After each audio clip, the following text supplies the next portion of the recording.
Вчера црковниот одбор на манастирот Добра вода го одржа редовното годишно собрание на кое се собраа верници, помагатели на црковниот храм и разговараа за потребите на манастирот за поголема посетеност на верниците.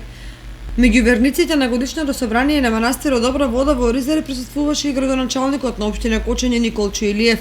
Домакинот на манастирот Стефан Смилков изјави дека по разговорите со градоначалникот Илиев се надеваа дека конечно патот до манастирот ќе биде направен. Секоја година и оваа година правиме редовно годишно собрание и имаше на ова собрание највише народ масовно и со таа традиција да не ја забораваме да се биде се повише и повише да биде и се договараме што сме потрошили, што да градиме, што да работиме.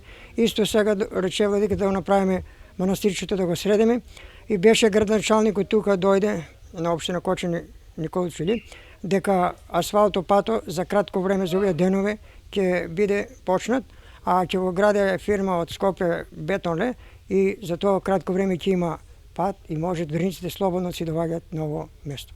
По завршувањето на годишното собрание настап има и реорците од фолклорниот ансамбл Ѓупчо Сантов, а се делеше и манастирски ручек за присутните верници.